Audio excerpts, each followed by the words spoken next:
আমি এটাকে নেগেটিভলি নিচ্ছি না, খুব পজিটিভলি নিচ্ছি, কারণ এটা আমাদের জন্য ভালো হয়েছে। আমার তো কোনো কাস্টমারের সাথে দুই নাম্বারই করার কোনো ইচ্ছা নাই। আপা যে কমপ্লেনটা করেছিল আমার প্রতিষ্ঠান সম্পর্কে, এই কমপ্লেনটা আমার স্টাফ সম্পূর্ণ গোপন করে গেছে। সবাইকে আসসালামু আলাইকুম। এবং আমি সানবিজ বাই তনির স্বত্বাধিকার হিসাবে আমি নিজেই এখানে আসলাম। প্রথমত হচ্ছে আমরা আসলে অনেক কিছু জানতাম না, বা আমরা যারা অনলাইন থেকে, শুধু আমি না, আমি বলবো যারা অনলাইনে বিজনেস করে আমার মতো, আমি বলবো যে 98% উদ্যোক্তা অনেক আইন কানুন হয়তো জানে না, বিশেষ করে যারা ফেসবুক থেকে আমরা উঠে আসছি। তো আমরা যেহেতু অনলাইনে শুধু করি না, আমরা অনলাইন থেকে পরবর্তী সময় আমরা শোরুমে গেছি, এবং কাস্টমারের চাহিদা, শোরুমে কিন্তু কাস্টমাররা এসে ফিজিক্যালি কিনে এবং আমাদের পণ্য তাদের ভালো লাগে দেখেই কিন্তু আমরা বিভিন্ন ডিস্ট্রিক্টে, বিভিন্ন জেলা এবং ঢাকার মধ্যে অনেকগুলো শোরুম আমরা দিতে পারছি। সবাই কাস্টমার এসে দেখে দেখে কিনে, এবং আমরা কিন্তু সারা বাংলাদেশে ক্যাশ অন ডেলিভারি দিই। আমরা কিন্তু কোনো অ্যাডভান্স টাকা নিই না। আমাদের ডেলিভারি সিস্টেম হচ্ছে কাস্টমার প্রোডাক্ট পাওয়ার সময় দেখে ভালো লাগলে সে টাকা দিয়ে রিসিভ করে, আদারওয়াইজ সে রিটার্ন করে দেয়। তো এখানে আমরা আসলে অনেক কিছু জানতাম না। যেমন আপা যে কমপ্লেনটা করেছিল আমার প্রতিষ্ঠান সম্পর্কে, এই কমপ্লেনটা আমার স্টাফ সম্পূর্ণ গোপন করে গেছে। মানে আমার এখানে তো অনেক স্টাফ কাজ করে, আর আমি যেহেতু বিজনেসটা একা সামলাই, আমার পক্ষে আসলে প্রত্যেকটা জিনিস আমার মাথায় রাখা আসলে সম্ভবও হয় না, যেহেতু আমি একাই কাজ করি। তো আমার স্টাফ জিনিসটা ইগনোর করে গেছে, মানে তারা আসলে এটা গায়ে লাগায় নাই, যে কারণে পরবর্তী সময়ে আপা রেসপন্স নেপে উনি ভোক্তা অধিকারে এসেছে, এবং আমি ওনার প্রতি আমার শতভাগ আমি ওনাকে আমি রেসপেক্ট দেখাই, কারণ ওনার একজন কাস্টমার হিসেবে ওনার সেই অধিকার আছে।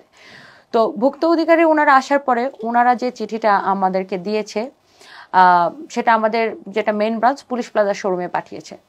তো ওই শোরুমে যে চিঠিটা গিয়েছে সেটাও আমার স্টাফরা চিঠিটা রিসিভ করেছে, কিন্তু এই বিষয়ে আমাকে কোনো প্রকার অবগত করে নাই। আমাকে যদি অবগত করতো তাহলে এই যে ওনারা শুনানির ডেট দিয়েছিল, নিশ্চয়ই এখানে আমার কোনো লোক বা আমার লয়ার বা আমার অফিস থেকে কেউ অবশ্যই উপস্থিত থাকতো, কারণ আমার প্রতিষ্ঠানটা তো আমি বাসায় বসে করি না। আমি যেহেতু সারা দেশে ছড়িয়েছি, আমার একটা রেপুটেশনের ব্যাপার আছে। সো আমি অবশ্যই এটাকে ওনাদের অফিসে এসে এটা সমাধানের ব্যবস্থা করতাম যদি এটা আমার মাথায় যেত। তো আমার এখানে আসলে যারা সেলসম্যান কাজ করে তাদের শিক্ষা দীক্ষা বা তারা এটাকে আসলে ওইভাবে গুরুত্ব সহকারে দেখে না, যে ভোক্তা অধিকার থেকে চিঠি দিছে কি হবে এরকম মনে করে চিঠিটা ফেলে রাখছে, এবং তারা এই বিষয়ে আমাকে কোনো অবগত করে নাই। সো গতকালকে ওনারা যখন আমাদের শোরুমে গেল, তখন আমি আসলে বিষয়টি জানতে পারি, এবং জানতে পেরে আমার নিজের ডেফিনেটলি, আমার যেহেতু এটা মেইন ব্রাঞ্চ, আমার অনেক খারাপ লেগেছে, এবং আমি তখন ছিলাম রাজশাহীতে। আর আরেকটা জিনিস আমি বলবো, ওনারা আমাদেরকে কোনো চাপ প্রয়োগ করে নাই। আমি নিজে অনেক কিছু শিখতে পেরেছি এই ঘটনাটার মধ্য দিয়ে, কারণ আমার তো কোনো কাস্টমারের সাথে দুই নাম্বারই করার কোনো ইচ্ছা নাই, কারণ আমরা বিজনেসটাকে আরো পৃথিবীর বিভিন্ন দেশে ছড়াই দিতে চাই সানবিজ বাই তনিকে।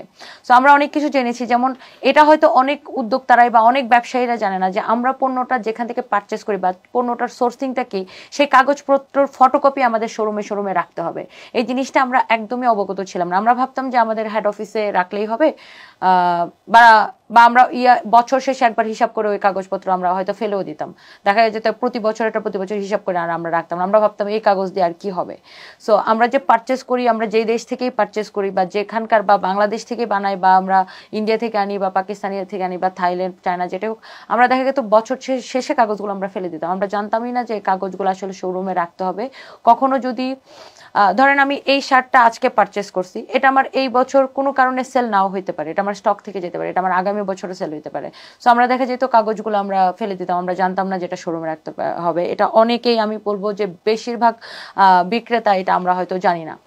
তো স্যাররা একটা সুন্দর সলিউশন করেছে, এবং আমি এটার জন্য দুঃখিত। আমি এই বিষয়ে আরো অনেক বেশি সতর্ক থাকব।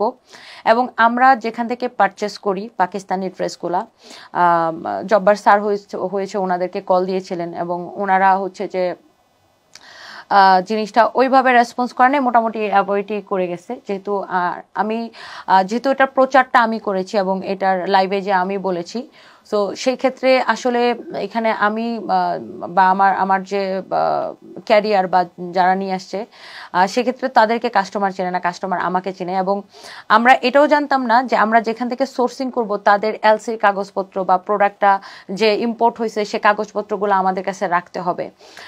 সো যেহেতু আমরা এই ধরনের এক্সপিরিয়েন্সের সম্মুখীন হই নাই, সো এই এক্সপিরিয়েন্সটা হওয়াতে আমি এটাকে নেগেটিভলি নিচ্ছি না, খুব পজিটিভলি নিচ্ছি, কারণ এটা আমাদের জন্য ভালো হয়েছে, আমরা অনেক কিছু জানলাম এবং শিখলাম যে আমাদের কাছে আমাদের প্রোডাক্টের সকল ডকুমেন্টস রাখতে হবে সব শোরুমে, আমাদের এলসির কাগজগুলো রাখতে হবে, বা আমরা যেখান থেকে সোর্সিং করছি তাদের এলসির কাগজগুলো রাখতে হবে, সবকিছু রাখতে হবে।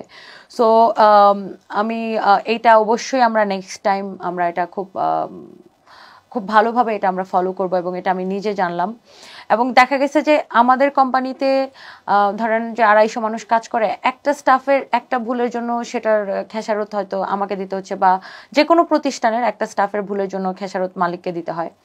তো সেক্ষেত্রে আসলে আমরা যদি আইন কানুনগুলো আরো ভালোভাবে জানি, আইনের মধ্যে থাকি, ভোক্তা অধিকারের যে কি আইন, সেই আইনগুলো যদি আমরা ঠিক মতো ফলো করি, মনে হয় আমরা এই কমপ্লেইনগুলো আমরা আরো অনেক ভালোভাবে ওভারকাম করতে পারবো। কারণ আমাদের দিন শেষে কাস্টমারদের সাথেই কাজ। এমন না যে আমি আজকে বিক্রি করলাম কালকে আর বিক্রি করবো না, শেষ আমার বিজনেস। আমার রিপিট কাস্টমার দরকার, এই কাস্টমার যেন আমার কাছে ঘুরে ফিরে আসে। তো কাস্টমারের সাথে সুসম্পর্ক বজায় রাখাটাই হচ্ছে যে আমাদের দায়ভারের মধ্যে এটা পড়ে। সো অবশ্যই আমরা এই বিষয়ে আরো সতর্কতা অবলম্বন করব। এবং আমার স্টাফরা যে আপাকে রেসপন্স করে নাই, এটার জন্য আমি আসলে আন্তরিকভাবে মানে আমি দুঃখিত। আমি যদি এটা জানতাম, নিশ্চয়ই আমার কোম্পানির রেপুটেশন খারাপ করার জন্য জিনিসটা এত দূর আসতে দিতাম না, আমি সাথে সাথে আপনাকে এটা সলভ করতাম। ইভেন আমি যখন লাইভ করি, কোনো কাস্টমার যদি কমপ্লেন করে যে এরকম সমস্যা, আমার চোখে সেই কমপ্লেনটা পেলে আমি ইনস্ট্যান্ট সেটা সলভ করে দেওয়ার চেষ্টা করি। সো আমরা আরো অনেক কিছু নিয়ম কানুন স্যারের থেকে জানলাম, এবং ডকুমেন্টসের বিষয়গুলো আমরা ক্লিয়ার হলাম। সো এই বিষয়ে আমরা সর্বদা সতর্কতা অবলম্বন করবো। এবং আমি আরেকটা জিনিস ক্লিয়ার করতে চাই, এইটার জন্য স্যারেরা আমাকে কোনো চাপ প্রয়োগ করে নাই, কোনো প্রেশার করে নাই। আমি উইলিংলি, কারণ যেহেতু অনেক উদ্যোক্তারা আমাকে ফলো করে, সো আমার মাধ্যমে বাংলাদেশের আরো বহুত উদ্যোক্তাদের এটা জানা দরকার আছে যে কি কি ডকুমেন্টেশন আমাদের রাখা প্রয়োজন, বা কি কি রাখলে আমরা আসলে কোনো ঝামেলায় পড়বো না। সো কাস্টমার এবং ব্যবসায়ের মধ্যে একটা সুসম্পর্ক বজায় রাখা অনেক বেশি জরুরি। সো এইটা আমি বলবো যে এটাকে আমি অনেক অ্যাপ্রিসিয়েট করি, এবং আমার নিজের শিখা হলো